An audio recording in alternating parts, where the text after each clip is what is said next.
Hello and welcome to the 7.03 Dota 2 update. I'm so glad this came out. I was so done with the 7.02 patch after watching all the Kiev qualifiers.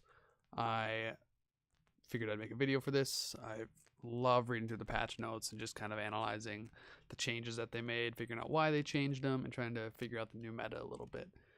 So I'm going to make a relatively brief video. I mean, that depends who you talk to. If you're talking to Purge, yeah, it's going to be pretty brief. If you talk to, I think Merlini used to do like 15-minute ones.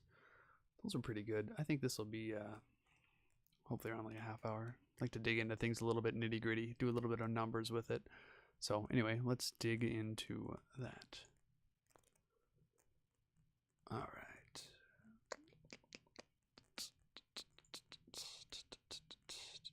Yeah, that works, but why won't this work? There we go. Lovely. Boom. Okay, the Blade Form Legacy update, aka the new IO Arcana. Oh wait, that's not IO. That's Juggernaut. Huh. I could have swore IO won that vote. Anyway, it looks pretty cool. It makes him a totally new color. He's blue now. He hits things like a dragon. This video is pretty cool, I won't lie. But should have been IO. Anyway, he looks cool. Chikiro got a redesign. Whatever. We needed it. It was a long time overdue. Glad they put it here. Let's get into the gameplay changes. This is where the real game is changing. I like the way things look too, don't get me wrong. Chikiro, I'm fine with that hero. I play him occasionally, but you know, cosmetics are cosmetics. Gameplay. Monkey King added. Cool. Pros have to deal with that now. But you'll see later that they made some changes to him too. Okay, so the biggest thing on this top piece is the economy change. So the problem, one big problem with 7.02 in my opinion was the 5-man death ball, which was 10 minutes into the game. It was the Cole strategy. It was complexities, basically their thing, which is funny because they didn't do so hot in the qualifiers. But you, at 10 to 15 minutes, you group up, you 5-man, and you just methodically take over the map. You know, your safe lane carry takes the off lane tower pretty quickly within the first 8 minutes. You know, probably lone druid or something down there. And then you just group up, take team fights that hopefully they're not ready for, you know, smoking into them, whatever. Then you go take an objective, you take a tower. Then in a minute, you go repeat that, or two. Or your next item. You know, your support's got their blink now. You go do the gank again, 5-man. You just get a stupid amount of gold between the tower and the hero kills. You just got enough gold that it didn't matter that you were running around as 5 and not farming. So they nerfed that a little bit in the economy here. So I'll kind of point out how that happened. Okay, so the XP to get to level 6 takes longer, which means it's not going to be a problem for carries. They'll just stay in lane slightly longer, but it's going to be harder for supports to leech 6 and to roam around the map and get enough kills to get 6. So that is a nerf in one way to the death ball. Also, it just takes a little bit longer for your team to get online to level 6. And then the XP essentially to this one, so the XP change from level 9 to 13 is redistributed. It's the same amount, but what this does is it takes it's longer to get your second level of ultimate, which is really important for some heroes. Like Jug, like his first level of ultimate is running at his person in lane and Omni slashing them. But apart from that, like in team fights, Omni Slash at level 1, 3 hits is garbage. But when you get 6 hits, that's much more reasonable. And when you're maxing, it also slows down how fast you max your second skill. Your second skill is maxed at 10? 11? No, 11 now. It used to be 10. Right? Yeah. So it slows down how fast you get that second skill maxed. And then here's some of the nerfs to gold. AoE bounties on people's heads is reduced by 10%. So your teammates, sounds like they won't get as much money in kills. So when you 4-man kill one guy, it's not quite as valuable for your teammates. It's still good for you, but not as good for your teammates. Which is good because that hurts the death ball a little bit. Tier 1 bounties are reduced. So towers don't mean as much in terms of gold. Still great in terms of map control. Don't stop taking them, but it's not, you know, you can't take them and have a huge gold advantage. Now you'll have a somewhat huge gold advantage. And this was a 75% change. Like it was 160. They knocked 25% off of that. Now it's 120. Passive gold's been seeing buffs for a while, reduced by 10%. I think that that's not a huge deal since it's universal, but I think it is a buff to the GPM talents on supports. I think those are going to feel a little, you'll feel them maybe ever so slightly now, a little more than you did before. I think the biggest one is Undying. I know I don't play a lot of Undying, but I think he has 90 GPM at 10. I know Ogre's got 60 GPM at 10, and Rubik always gets his GPM at 10. He's got 60 as well.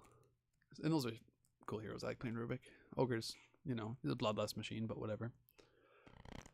And then some creep changes. I don't think these are huge. You're not going to really feel them, I don't think.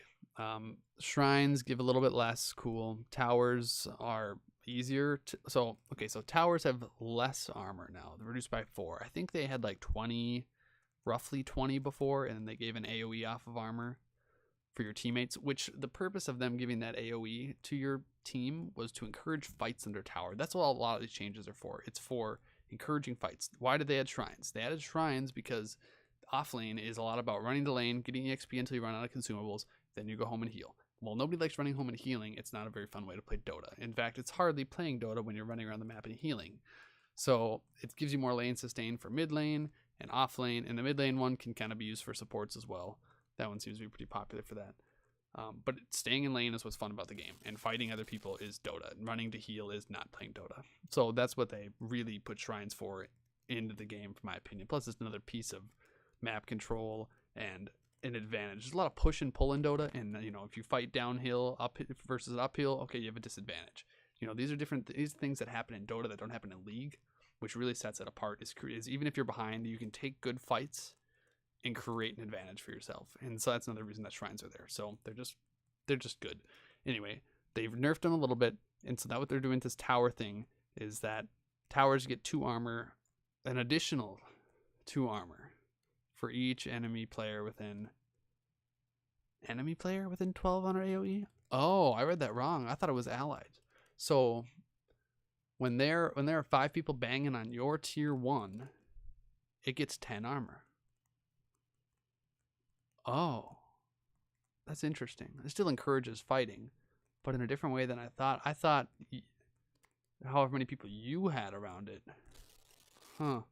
I read that wrong the first time. I'm glad I reread that. Interesting. For each enemy player within 1200 AoE. I wonder if you can find people. Is 1200 its range? That seems larger than its range. I wonder if somebody is hiding on the outside of the tower, if you can look at your tower's armor and see if there's somebody nearby in 1200 AoE, because I think that feels slightly out of their range. And even like if you think about like the mid lane tier 1 at Radiant, all those trees that block the tower's vision, somebody could easily be standing in there and that tower could be getting armor. Can you see that? I wonder if that's something you can actually physically see. That'd be weird. I don't know how they're gonna do that. I haven't played a game with that yet. I'll check it out. Tier 1 a little bit more HP. Scan cooldown. Scan it's a fine mechanic. It's not used enough in pubs. It's used plenty in pros, but still probably a little underused there. They changed it instead of from 4.5 minutes to 3.5 minutes cooldown. Fine, whatever. It's not a big deal. It's free information though, because like wards are information. It's a ton of information the wards give you, but you have to walk somewhere and go place it, and it has an inherent risk to it. Whereas scans don't. Scans are just free information. You just throw it out there. It's quick. It's done, and it's got a long cooldown. It's a little more risk reward type of a deal between wards and scan, but I'm fine with that. It's hopefully it gets used more. Since it's got introduced, it hasn't been all that relevant, other than scanning Roche Pit basically, or for smokes and things. But still, I only see like 2 scans a game. Items, okay. Let's point out the significant ones. Battle Clear, whatever. Okay, Blightstone, can't get it in the side shop anymore. That's a big deal on some heroes like Lifestealer, who just get it because it just made them do stupid amounts of damage on top of the damage they already did. But at 300 gold, it's really, really tough to buy in a starting item build, so it's just less accessible, which is very reasonable. I think that's a good nerf. It's a good way to nerf the item without nerfing its cost or its ability. It's just nerf its accessibility, so... Bloodthorn, whatever, drums needed a buff because this item was barely ever seen at all. I think in the Kiev qualifiers, I think I saw a Bat Rider buy it once, but God, this item's in a really bad place. Nobody buys this item, except for I guess I was watching a stream today, and this will be a comment about 703. And Arteezy was playing Spirit Breaker. It wasn't his stream; it was Universe I was watching, but Arteezy was in the game, and he had a drum on him. So he must have been trying out the new drum. Either that or it's just that cost effective now. Because this thing, like, it used to be like $18.75 it cost, and then it got buffed. This recipe used to be like $8.25, I think. And then they nerfed it to 700 along with the stats, and that was too much, and now they're just bringing it down another 125. That means it's probably like 1,600 gold now, which is pretty dang cheap. For a move speed item too. I don't know, maybe that'll be reasonable. We just don't see it enough. It's just overshadowed by Helm of the Dominator, which was like the same cost and gave you stupidly more. So Dragonlance, they nerfed the agility. This I think started at 14. Every patch it gets nerfed a little bit. Now it's at 12. They can't nerf it past 12 because that's what 2 Band of Elven skins give. So it's still a good item. It's, you know, you're still buying it on Luna. You're still buying it on Lone Druid. It's, you know, still a good item. Helm of the Dominator, nerfs for Helm. Reduced all stats modifier by 2. So I think this was at 6 before. It could have been at 8. I forget what it was. I think it was at 6 though, which was a great number of stats. And now it's at 2, which is basically 0. Let's be honest. That's 2 Ironwood branches. There's $100 in those stats. 2 stats, that's nothing. So you're buying this for the creep, and you're buying this for the headdress, the health regen, and a little bit of attack speed. It's still a really good farming item because it keeps you healthy. The headdress is still really good for regen. The attack speed's still really good on the Glove of Haste. But the stats aren't there, which is just fine. So they kind of push this nerf in both directions. A lot of times you'll see a nerf that's either like a cost nerf, which makes it cost more, and they keep the ability the same, or you'll see the ability get worse. And this one was so good, you can tell that they had to push it both directions. It costs more, and it does less. And I still think it'll be viable. Instead of seeing like 3 to 4 helms a game, you'll probably see 1. It might not be on a carry. It might be on a carry. It depends on the hero. So I think that's reasonable. Headdress, whatever. Oh, this must be baked into here somehow. This is 100 more? That's a nerf to mech too, isn't it? It's a nerf to helm and mech, I think. Huh. Mech? That's very fine for mech. Mech's still a good item. Hood, okay. I call this a centaur nerf. Magic resistance reduced from 30% to 25%. I think Cloak gives you 15, Hood would give you 30% and the active, along with a ton of health regen. And that's what made Centaur so good, is that first off, you can buy this entire Hood in lane. If they get a lot of magic damage, buy the Cloak first. If they're just harassing you a lot, buy the Ring of Health first. You just have infinite health once you get your Tranquils. You go Tranquils, Hood in lane, you can build it all in lane, you have no reason to leave, so you stomp your lane. And then you have this Hood, and you just go double-edge camps until you have your blink, and you get Hood blink at like stupidly early, and then from there you just go fight. And then you were just a machine. You were a centaur. You have stupid health, and you hoof stomp people for a long time, and they can't kill you. So this is a centaur nerf because very few heroes buy Hood without the intention of turning it into pipe. Centaur is certainly one of those though. So Hurricane Pike, still a good item. Mask of Madness. I hope that 120 attack speed is enough to see this item. I don't know if it's going to be, though. It's just so that silence is so long, 8 seconds. I've seen Lunas buy it in some pubs, and that's cool. I've seen some Svens buy it. That's cool. I don't know. I hope it gets bought. That's a stupid amount of attack speed on like a 2k gold item. I haven't bought that item in a long time, but hopefully it sees play now. Moon Shard can be cast on allied heroes. Okay, so Alk can give out Moon Shards. There's another hero actually that I think that could viably give out Moon Shards later. I'll talk about. Necronomicon needed a buff since it was overshadowed by Helm of the Dominator. So 5 seconds, whatever. We'll still see. It's probably still a Beastmaster item. That's probably about it. Rod of Atos, cast range. I like the item a lot. The cast range doesn't matter a ton to its quality of life, I don't think, because it's still the slow-moving projectile that you can blink away from before it hits you. I don't know. We'll see. I hope it gets bought. I think it's a good item. The stats you get from it are just really good. So, Silver Edge, whatever. TP Scroll. I'm not super fond of this one. I like TPs because they make you active on the map. Movement around the map is what makes the game fun. Is that you're moving around and fighting, and that kind of movement is just not seen in games like League, I think. I think that's one of the things that sets Dota apart. I don't think League has a mechanic that you can just teleport to another lane in 3 seconds.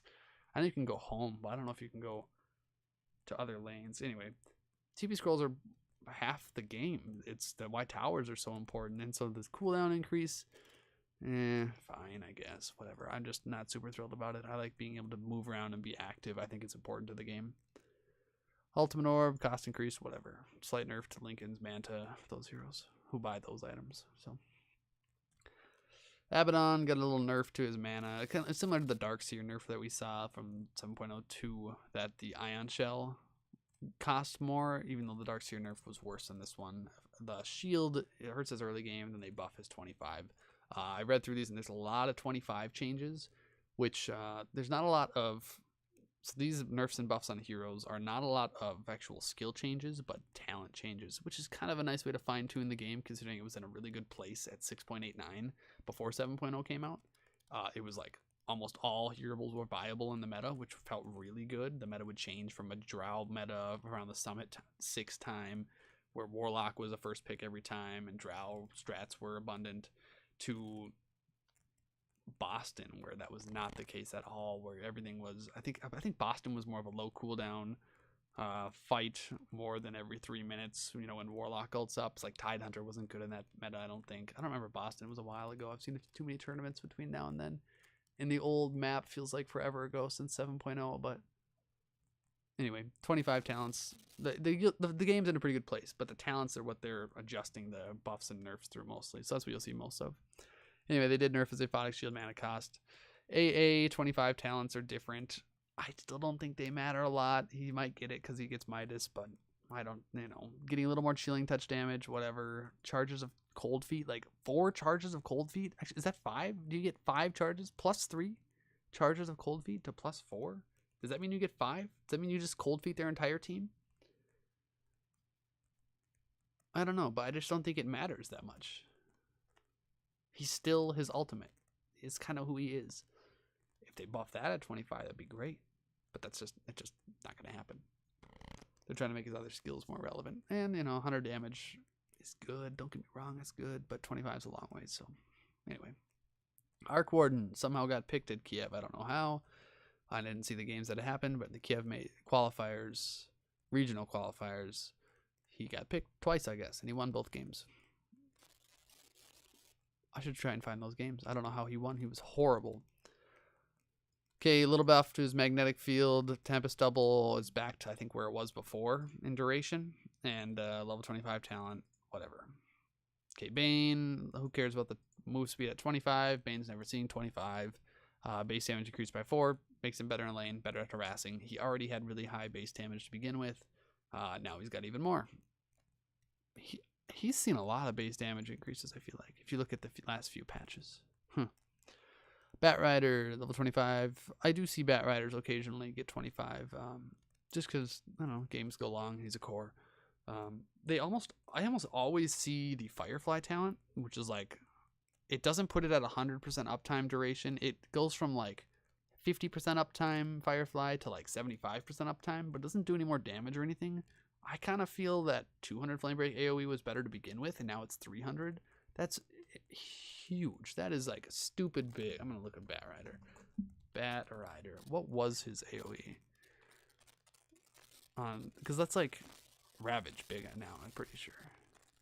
675 radius. So we're talking, if we're talking the diameter of the circle that looks like, that is almost 1400 range, which is bigger than a Blink Dagger can go. You can't out blink a Flame Break. It's how big the AoE is. I think that's a lot better than the Firefly duration. It's just flame breaking their entire team and stopping their blinks for however long Flame Break lasts, because it does hit their entire team. It hits probably average 3.8 players per cast at that point. Not quite, just because positioning is so widespread when you're that late in the game. But still, that's incredible AoE. I don't know how you get Firefly over that. Especially because fights aren't lasting as long as Firefly uptime is. So I think Flame Break AoE is going to be gotten more now than Firefly duration. We'll see, though. Beastmaster, whatever, Bloodseeker, whatever. These are pretty small buffs. Bristle got a few. Anytime you see like 3 lines of stuff, you know that there's something going on. You know, you see one like, oh, 15 talent increase, 2% magic resistance. Woo! Who gives a shit, you know? Anyway, Bristleback's got 3 buffs. Now I'm listening. Level 10 talent increased 1 point of strength. Okay, maybe I'm not listening. Level 20 talent increased 5 attack speed, whatever, and then respawn time 5 seconds, but still 3 buffs nonetheless. He gets level 20, you know, relatively often, I'm sure, being an offlaner, but he was just never picked. Bristleback just, like, did not find the offlane, especially when heroes like Centaur were around. He just, like, it just didn't matter. Brood also almost never saw play. I'm surprised she got picked at Kiev qualifiers. But I suppose when you need of a cheese strat. 15 talent, huge buff to her health at 15. Brood's problem is she's really strong in lane, which is great. She can push over that tower and just dominate the lane really quickly. But then she falls off really hard in that probably mid-late game, I'd say. She can take the over half of the map, but the other half of the map she can't do anything on. So these are good buffs, I think. Level 20 talent, 70 attack speed. That's a lot of attack speed. I think she also gets attack speed on her ultimate, which just makes her attack stupid fast now. Or at 20 you can get plus 12 spider damage. I think that's about doubling what spiders do. That's cool. I think that's a good flavorful talent. It fits her. She's a spider. She makes spiders. Her spiders don't fall off quite as much once you hit level 20. Seems good. Centaur, nerfs, I'm sure. Base armor reduced by 1. Okay, so I think his base armor was 2. But it may as well call it 4 because he always bought a ring of protection and brought it to lane. That way he could build tranquils. So he had 4. So instead of... Or no, he has 4 now. He had 5 going into lane. And 5 armor and 4 armor is probably like a 7% difference in damage, which probably translates to, you know, if they're a... I don't know, if they're doing 60 damage on their carry, every time they hit you, that gets reduced by maybe, let's see, if it gets reduced 7% on that 1 point of armor, because the early points of armor are more important. You can go watch Purge talk about armor for days, I'm sure, on items like Desolator. He does have a good Desolator item video. You can check that out if you want. It's on his, not mine though. Anyway, that 1 point of armor probably means like 5 to 7%, which is really only like 4 damage a hit, but it makes a difference from creeps. That's 4 damage from a hero I'm talking about. Creeps would probably just do an extra 1 or 2, but it, you know, base armor reduced by 1. It matters. And then Stampede damage reduction reduces to 50%. It's still a good item. You're still buying it. You can still run through impassable terrain. It's still really good, but you're no longer quite as invulnerable when you're taking 50% for 3 seconds. So still really good, but I think that's fair. Along with the hood nerf, I think this is probably a better place for him. CM, whatever, Darkseer, the standard vacuum cooldown. They do something to vacuum every patch. I think there was like 2 patches in a row where they buffed the vacuum cooldown by 1 second. It was like 30, which is a really nice number. 30 is a great second for that kind of area. It's just very clean. It's not 29, it's not 31, it's 30 seconds. And then they made it 29. Then they made it 28. And who gives a shit, honestly? Like, it's hard to cast that spell twice in a fight anyway. But anyway, so now they nerfed it by 4 seconds. They are back to where they were before. I think he's going to be pretty bad now. Ion Shell got nerfed. Vacuum got nerfed. The wall didn't feel amazing lately to begin with. We'll see. I think he's going to be kind of bad. Death Prophet needed some help. She got a little bit, but not a ton. It's just all talent changes. 5 lines of talent changes. 1% more spell amp at 10. Or 2% more magic resistance at 10. Okay, she likes both those things, so that's reasonable. I just don't think it's that noticeable. Level 20 talent. Okay, 25 move speed at 20 is horrible. I'm glad they got rid of that. I don't know what the other skill is. Well, now it's 50 move speed, which is much more relevant at 20. 20 should be a pretty impactful level. 25 move speed is a windlace. That's a 200 gold item. Like, I was listening to a streamer talk about some of these things. Actually, I don't think it was a streamer. I think it was Moonduck. Moonduck was talking about talents in terms of their gold cost. And so you see something like 10 strength versus 25 attack speed. And you say, okay, well, 10 strength is an ogre club. That's 1,000 gold. And 25 attack speed is like a gloves of haste plus a little bit of change. And gloves of haste is a 500 gold item. So you're getting like 500 and some change, maybe 600 gold out of that 25 attack speed, or you're getting 1,000 out of the ogre club. That's one way to put it in perspective.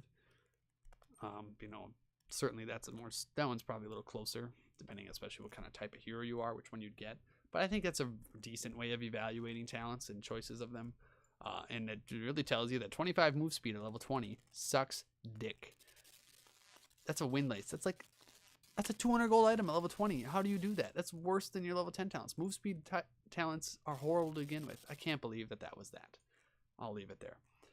Now it's 50. What's her other one? I gotta know what her other one is. I wonder if you can ever get the move speed on her. Death, profit, all caps for some reason.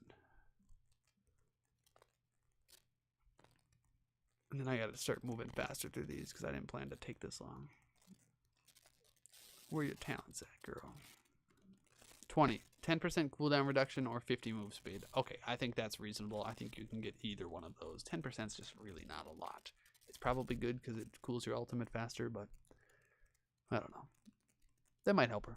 Okay, and then 25, she gets 600 health, which is a stupid amount of life, or 8 more spirits, which is a lot of spirits. So, I don't know. She might see play. I hope she does. I haven't seen her in a long time.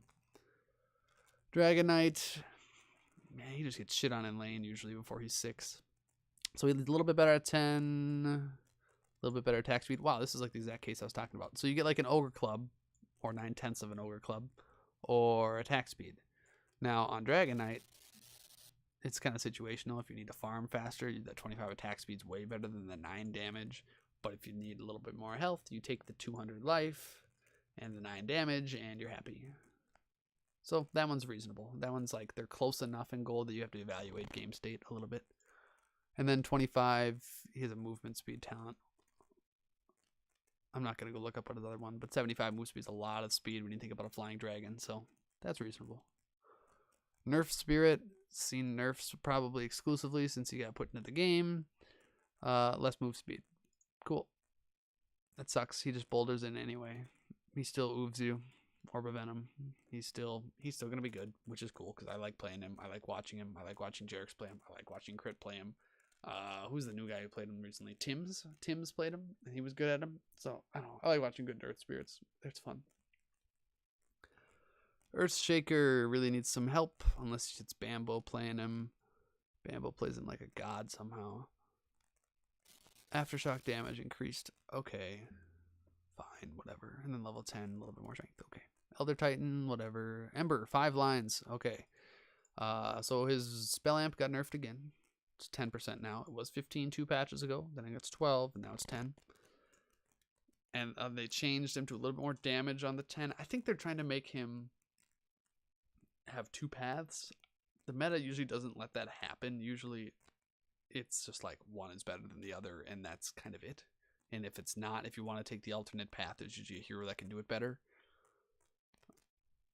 But I kind of like the new Ember. Like, he was really OP for a long time, don't get me wrong, but I didn't like the buy Battle Fury, buy damage items, push your W and be done with life and just sit back in the fight. Like, this Ember gets in, he gets dirty, he stands next to you, he triple remnants you, he flame guards you, he roots you. He's in the fight. He's not standing back and pushing W, and I think that's way more fun way to play the hero. Also, you don't sit and farm all game just so you can push W and hope to crit somebody. This way he's a lot more, he actually contributes to the team fights rather than hoping to crit from the back lines. It's just, I like the new Ember. I'm a fan of it. But it was just a little strong. So I hope they don't nerf that into the ground. They did buff his level 20 talent. So they nerfed his spell amp and then buffed him totally across the board. So I think he's still going to be okay. So he gets a little more armor at 20 if he wants it. So at 20, he's debating between 10 armor and 500 flame guard absorption. That used to be his 25, now it's at 20. So basically you're deciding, hey, do they have physical damage or do they have magic damage that I need to worry about? That's your decision at 20, which is great. I think he's still going to be just fine. And then you get 20% cooldown reduction at 25 instead of getting 15 at level 20. Yeah, cool. I think that's great. I think Amber will still be fine. I like watching him. 2 patches ago, he was really OP, though. He's probably in a better place now. I like these changes. Enchantress, base move speed, 340. Just think about that for a second. She runs faster than Earth Spirit with boots. With no boots. That's incredible. She puts on boots, and she almost runs 400 move speed. If she enchants a creep that has move speed, she does run at 400 move speed. That's crazy. Anyway, they changed her talents a little bit. A lot of it's like changing the nature, attendance stuff, whatever. she gets a little more magic resist. The cool one is level 25. She can enchant ancient creeps. That's cool. I'm a fan of that. I hope we see a little bit more of her. I don't like seeing patches where it's always a jungler every game because that's really annoying. And that's usually not very common in pro scene anyway. Mostly that's a pub thing, but I wouldn't mind seeing a little bit more Enchantress. A little less Chen, a little bit more Enchantress. Yeah. Void, whatever. Gyro. I think Gyro's pretty close to being pretty viable. A little bit of help at 10 and 15, the early game stuff. I think that'll matter. I think that'll help him. People are starting to figure out his eggs, so Huskar. Oh, I had a burp, sorry. Huskar, level 25, talent change, whatever, it's 25. Invoker, Alacrity changed. That matters for his early game while he doesn't have infinite mana. That 15 mana, spamming it over and over does matter. Wisp, slight change to Wisp, just not as good at the beginning, which is probably where it was like some number of patches ago. 180, 60, those are very nice clean numbers. I like that. Still a minute at level 3. Whatever, it's fine. Jakiro needs buffs because he got a new skin. So he gets more XP gain at 10 if he wants it. Which I played a little bit of Jakiro. I forget what his other 10 talent was. Was it GPM? Or cast range? Is it cast range? I think it might be cast range. Anyway, the XP is pretty good now. 15, he gets more dual breath damage, which I think ticks 5 times. So that 35 ticks 5 times. 35 and 5 is 175. So it puts it from like a 400 damage nuke to a 575 AoE nuke. That just takes forever to burn. Or forever to cast, sorry. That thing's cast. All Jakiro's cast animations are like the longest wind up. It's ridiculous. Jug, healing word bounty increased to 75 and XP. Remember that was 0 very shortly ago? You didn't get anything for killing that OP ward. Now you get 75 gold and XP. It's kind of a similar nerf that they did to Helmet the Dominator last patch where they made the Dominated creep give off a ton of gold.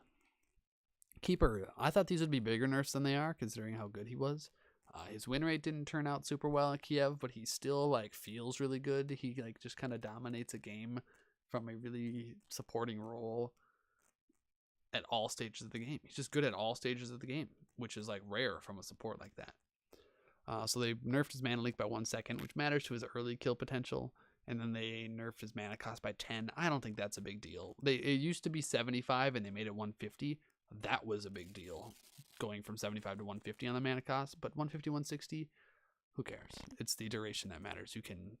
You get out of it 1 second sooner, basically, which is second's a long time. You know, it's like think about your BKBs cooling down. That 1 second matters. This 1 second will matter.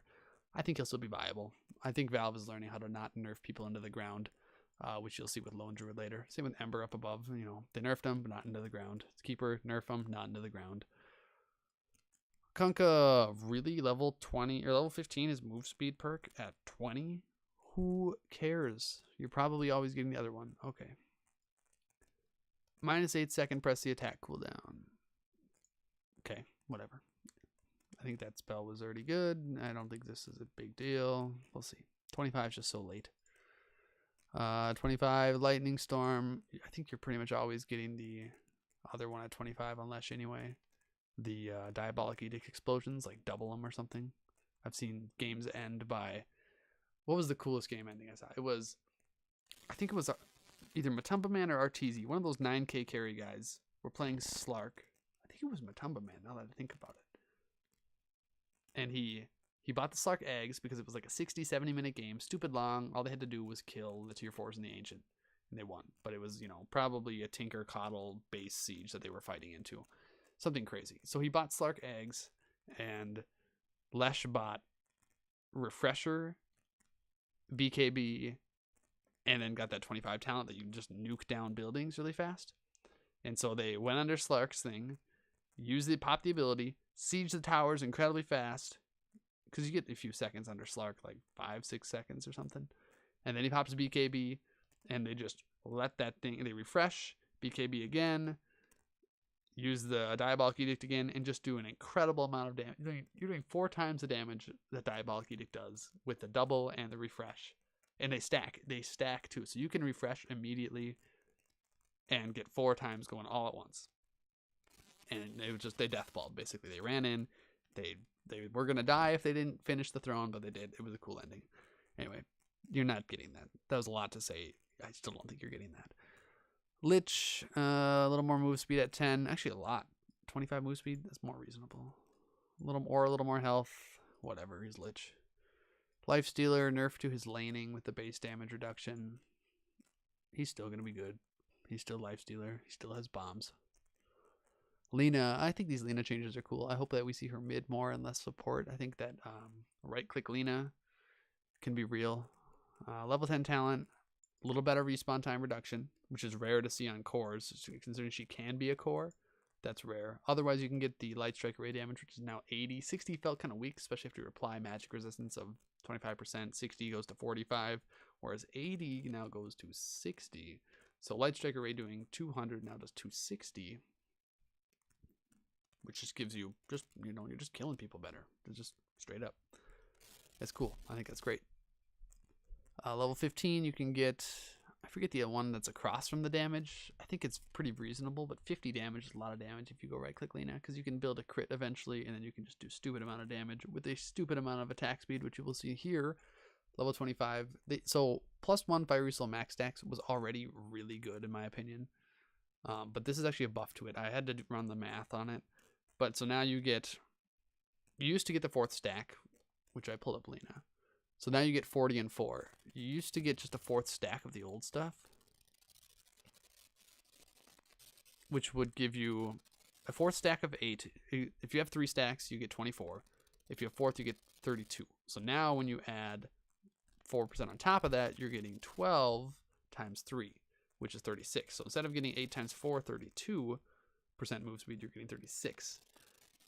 So that's a buff in itself. And then attack speed, you're instead of getting 85 times 4, which was 340, you're getting 125 times 3, which is 375. So that's a buff there too. So you're getting more attack speed, you're getting more move speed.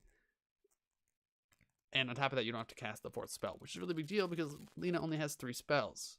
So if casting the 4th spell means you gotta wait for the cooldown on one of your other spells. Granted, at this point in the game at 25, you're always going to have max stacks. But still, if they ever reset, if you ever get... I don't even know how they would disable you for that long to not cast a spell, but... I don't know, Orchid or something anyway. You only have to do your combo, Light Strike Array, Dragon Slave, Laguna Blade, and you're already at the stacks, and it's better than it was before. 10 seconds they last, dang. Anyway, that's a buff. I think right-click Lena could be real. I hope she's a viable mid. I don't know if she will be. Her animation is still terrible. Lion, yeah, whatever. A little bit of quality of life. He felt kind of bad, but respawn time. You're probably never getting damage. It's a lot, but Rubik doesn't get it. Lion probably won't get it. Lone Druid, here's the nerfs. Once again, they didn't nerf him into the ground, I don't think. I think these are reasonable nerfs. Base damage reduced by 4, hurts him in lane. Rabid cooldown increased by it's 150% change, which is a huge deal because Rabid is the reason that Lone Druid is so good. When they redid Rabid and gave him the move speed, holy shit, you can't catch him. They had Savage Roar, so if you come close, he or his bear can roar you, and then you just are disabled. You just can't do anything. You just run away. And then he has Rabid, which means he can run away at like 500 move speed, and you actually can't catch him. He was so hard to kill. So freaking hard to kill. It's like he didn't need to buy any survivability items. He would just go Dragonlance, Maelstrom, get his correct talents, and you were dead. You just like couldn't kill him. He didn't need a BKB. He didn't need a Lincoln's. He would get a Hurricane Pike eventually, but that's like this nice mix of a defensive offensive item where somebody gets too close, you can roar them or you can Hurricane Pike them and attack them really fast and Rabid, and holy shit, it was so good. The Rabid nerf needed to happen. This is the biggest nerf in my opinion, bar none. Level 15 talent, reduce another 5 damage. 50 damage is still good. I think he's still going to be viable. It's still a lot of damage. But you have to save Rabid for team fights because that 45-second cooldown. This was 65 2 patches ago on the damage, but 50's, another nerf. Whatever. This is the biggest nerf there, though. Lycan, okay. Done with that. Dusa, sure, done with that. Monkey, ooh, I'm interested in this. He's in captain's mode. Great. Okay, the mastery buff So when he gets his 4 stacks, it now has a limit. He doesn't just go tree dance around until he finds somebody and murders them. Now he's got 35 seconds to do it, which reminds me a little bit of Clinks, how you get a creep, then you have time to go do stuff. Then you gotta do it again. So this is at 35 seconds, which is fine. I don't know. It's a nerf, certainly, but not a huge deal. Usually if you're not doing something for 30 seconds on Monkey, you're not farming and you're probably making a mistake as it is. So Tree Dance Night Vision reduced from 800 to 400. 400 is like nothing. I mean, you have Flying Vision, but 400 is like actual nothing. Wukong's Command, whatever, that's not a big deal. So nerfs across the board on the Monkey. Profit, I think Monkey's probably pretty terrible now. He didn't feel that good before. Like when he came out, he was stupid good. Not to backtrack myself here, but I think this one's gonna hit him hard. It just hurts his ganking potential so much. Even if he's played in, I think Pro Scene's trying to play him as a 4, which I really like him as a 4. But because that Tree Dance gank potential is so high with that skill, it just does a stupid amount of AoE damage, and it comes out of nowhere. But that Night Vision really hurts. I don't know. We'll see. Profit. A little bit of better mana cost on his tree spawn. And the other ones aren't a big deal. Talent change. So, I don't know. Maybe it'll be enough for him. He's just, he feels pretty weak. What gets him really back into the meta is if the meta changes far enough from the 5-man death ball that he can viably split push and be effective. That's what really gets him back. The mana cost helps his early game, but that's really how he would come back in. Not this. These don't really matter. Stuff has to happen around the rest of the game, not on him. Nyx was good. He's still going to be good. Ogre. Okay, here's the Ogre nerf. It's Bloodlust mana cost. I thought they were going to change this to 75. Sometimes I play a hero and I go, oh, they're going to nerf Bloodlust because Bloodlust is too good. What are they going to do? Oh, I thought they'd go 75. They went 65. 65 still is very noticeable. I play Ogre every so often as the Bloodlust dispenser. And even with Arcane Boots, that's like half of what you get from Arcane Boots. I think you get 135 from Arcanes. And 65 is half of that, basically. So you used to get 3 Bloodlusts out of Arcanes, now you get 2. And it shows when you get a Bloodlust, you know, your heroes all the time. So move speed hurts a little bit, but I don't know, not the end of the world. PL, whatever, just a quality of life thing that should have been there. Phoenix, whatever. Puck, these are cool. Base damage increased by 3, helps him in lane as a mid. He gets a ton of magic resistance at 15, or a ton of damage. 50 damage is a ton, 20 magic resistance is a ton, and 25. I'm sure this will be a meme, just almost like 6 trees were, but 300 gold per minute to 420 gold per minute. What do you do with that gold per minute when you're at 25? That's my problem, is like the illusionary orb helps speed, helps you get in and out of fights and across the fights so quickly, and it makes you you're just like so freaking fast with that. But the GPM, what do you do when it's minute 35 plus and you just get a stupid amount of GPM? You know, you're basically doubling your GPM at that point. Like, you can build items that aren't named Dagon up to that point. Go Blink, Ewel's, maybe Ags up to that point, and then you get 25, and you say, oh, okay, now I'm 25, I'm going to go build Dagon 5 in 5 minutes, maybe. The only other thing I could think of that might warrant that is if you get it, if, you know, maybe you're behind on items, so it's extra helpful. You can build 2-3 items with it, but then you pass out moon shards, because you can pass those out now, kind of like Alk. With all your GP, I mean, you just passively farm a moon shard with this in, I mean, it's 10 minutes. A little less than 10 minutes.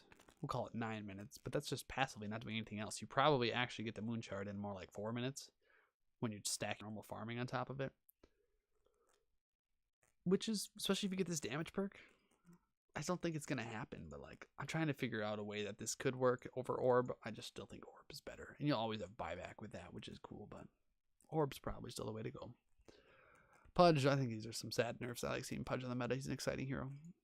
Meat hook speed reduced. I think it'll be noticeable on both ends. I think as a Pudge player, it will be harder to hook, obviously, since the hook goes slower. But I think it'll also just be easier to dodge. Which encourages you hooking from trees more, you know, things like that. Which is fine. But Meat Hook no longer pulls invulnerable heroes. That's the bigger change in my opinion. You can't, you know, see their PA, BKBs in. He jumps in on your carry and you hook the PA away. instantly. Now he has this dead time where he's hitting you instead of your carry, and you don't really care because he's wasting his BKB time, and he can't blink again for another 4 seconds, so you just wasted his time. Also, you can save your heroes with that. I don't know if you still can. It looks like not, based on how blanket statement. No longer pulls invulnerable heroes, sounds like. So, anyway, let's get it going through. We're almost at the end. The last stretch here. Pugna, he really needs some help. I think this talent on the health really helps him. And then the Nether Blast cooldown is cool. That's, you know, kind of a defining ability of him. So to cool that down a little faster is nice. Or respawn time, whatever. Respawn time is probably the support talent. This is probably the mid talent because he's probably a mid hero, but whatever. I think this is the bigger change, is giving him some survivability at 10. Queen of Pain got all buffs. Honestly, the only one that's really all that noticeable, I think, is the 25 one. They just, instead of giving Shadow Strike a 1 second cooldown, it has no second cooldown. Just cast as many times as you want for 110 mana a pop. Which, I don't know if that's going to matter or not. It's still sitting across from 70% lifesteal. I don't know. We'll see. It does initial damage, so you can just cast it, or you can distribute one to each of their team, but I just don't know if it matters. 1 second's not that far off from that either. It's like Shadow Strike, attack, Shadow Strike, attack. Now you can just Shadow Strike, Shadow Strike, Shadow Strike, Shadow Strike. It's not, who cares? Lifesteal is so much better. You don't want to spend your time casting Shadow Strike as much as you want to be doing Scream of Pains in your ultimate and just controlling the fight. The AoE spells, you know, not so much the single target spells. I don't know. We'll see. Razor, he needs some help. He was picked only a couple games I saw at Kiev and didn't do so hot. There was one game that was like a Razor game and the Moonduck guys called it. They're like, oh, it's going to be Razor. And it was. And then he still lost because he just falls off so hard late game. And that's where it went to. So now he sieges shrines better with his scepter. These changes are blah. Rubik, I'm always surprised when I play Rubik at his attack range. I'm like, wow, I can harass so far away in lane. You know, you play in a tri-lane, you can just harass from forever away. And now they nerfed that 550. That's all right. He was picked just as like a safe support all the time, and that's probably a good nerf. They fixed Shadow Fiend. I say fixed because his 25 was a no-brainer before. Now I think it might actually switch the other way. -7 second raise cooldown sucked because he's Shadow Fiend. He doesn't have mana to cast 3 raises, mind you, every 3 seconds. Because I think it goes from 10 to -7 to 3. So like that talent was never gotten. You just got the attack range. I think was the other talent, like 125 attack range. So you could just attack from forever out. You had a Hurricane Pike and this talent, and you had like 900 attack range. It was great. But now I think the Shadow Rage damage is important. I think it at least has to be looked at because now your nuke, instead of doing 325 3 times, you can do 450 AoE 3 times. That is a stupid amount of magic damage. I think this is probably the way to go now than the attack range because it's just incredible damage, but we'll see. Anyway, this is viable at least now. I'll probably get it. Shadow Shaman, this is a huge change. He was the only hero not picked at Kiev in like 300 something games, which means like 3,000 hero picks. Shadow Shaman got no love. Base armor increased by 1. Cool. He's squishy. Base attack range reduced by 100. Not just like 50 like Rubik, by 100. So now he attacks like Luna. But his base damage increased by 18. I don't know what his base damage was before, but let's say it was 52, just for nice round numbers. If it was 52, which is very low, it's like, that feels really bad when you're harassing for 52. And it got buffed 18 to 70. 70 is stupid high. That's probably right around where Bane is. But he's Shadow Shaman. And now he's probably in the top 10 base damages at the start of the game now. I don't know. Him, Bane. Who else has super high? Tree's obviously probably number 1. But like, that once you start hitting that 70 area of base attack damage, you do a lot of damage. So that one's gonna feel good, I think. A little better move speed at 10 or a little better health at 10. We'll see. That's all I have to say about Shadow Shaman is we'll see. Slardar nerfs. Lower stun duration at all levels. Crush is good. Now it's not quite as good. Still gonna be fine, I think. Corrosive Haze duration. Yeah, I think that's fine. It's just 18 seconds is enough to kill somebody in a team fight. It doesn't matter on Roche because you're going to have to recast it. You're probably not going to have to recast it anyway because he just melts so quickly. But it was annoying in team fights, or if he just found you. It was like track. He would like basically track you. You would cast Corrosive Haze, and you could just see them go off and farm for 30 seconds, which is a really long time. 18 seems a lot more reasonable. There were times where I was like, wow, when does this Slardar thing go away? And I would look at the timer. It still had like a quarter of the time left on it. Like, this is very reasonable. I think Slardar will still be good. Once again, didn't nerf into the ground. Good job, Valve. We'll let the meta decide, but that's my feeling. Spec, just like small buffs across the board. Whatever. Techies, nerf. That's fine. He's in fine C play in pro games. I don't like playing against him in pub games. Whatever, nerf him. Tiny, actually these tiny buffs are kind of big. 15, he gets either 35 move speed, which is not bad, or 60 damage, which is certainly not bad. So reasonable tiny buff. Tony was he felt pretty bad before. He's just not, he doesn't feel as powerful as he did. It used to be like, you pick Tiny, it was like, wow, that's a guy we gotta watch out for on the map. And now it's kind of like, we'll see if we have to watch out for him. So we'll see if these changes help at all, but yeah. Tree, still not added to Captain's mode, which is too bad. I like Tree. He's fun. Scepter cooldown, so you can no longer AFK quite as well once you get your eggs and just ward up the entire map. Nature's Guys, Fade Delay. I hate this change. I understand the ability's good. Unless you're slacks and you don't get it. You just like say, hey, Tree's not an invis hero anymore. He's a right click hero or something. I forget what his build was, but it was no Nature's Guys, no invis. Anyway, look at this pretty scaling. 6543. So pretty, so elegant, just looks nice. It's very clean. Like a new player comes in, they say, oh, okay, it gets a second better every time. And then they look at this one, 7653, and they go, they like have to sit and process. I don't know. It's just really ugly looking. I'd rather have it scale linearly from 7 to 3. But I mean, like, they just didn't, I don't know. It's fine. It's worse at level 1. It still gets just as good. You're probably still maxing it. This honestly could read 7543, and I think it would be the same. Either way, it's starting at 7, ending at 3. If you're maxing it, you're maxing it. You know, just, I don't know. Whatever. This is a fine. We'll see. He's on Captain's mode, so it doesn't matter that much anyway. Tusk, even more XP. By far the most XP in the game to gain. I think 35 was the farthest before. I know there's a 30 now. I think Jakiro's 25, but this 40 is huge. I don't know what his other one is, but that is a ton of XP. That's like 150% XP. You just get, that's a stupid amount of XP. Undying, whatever. Veno, these are good changes. I really like playing Veno, and I'm really happy with these changes. Level 10 talent increased from 20% XP to 30%, which is great because his high tier skills are incredibly good. Or you get the move speed. Instead of 20, you get 30. 20 move speed kind of felt low. It kind of felt like what you needed to get to the baseline of everyone else. Because he's like 290 move speed, I think. And then he gets boots. He's 335. And he does have a slow. But 335 feels really slow considering you're not buying movement items on him. I mean, you could buy a Force Staff as a support hero, which is kind of movement. But like when you run away as Veno, it sucks. Running away as Veno really sucks. And 20 kind of got you to 355, which kind of felt like where everyone else already was. 30 might feel actually relevant to be able to escape. And especially because his turn rate sucks. You know, if you're running away, you turn in Gale. The slow that you put on them basically is mitigated by how slow you are anyway and how slow you have to turn around. That I just don't, it doesn't matter that much. It's hard to run away with that still. So I think this actually feels good. I still think the XP is probably the way to go unless you're just really getting shit on. But feels good on that Venomancer. I think that's those are good buffs.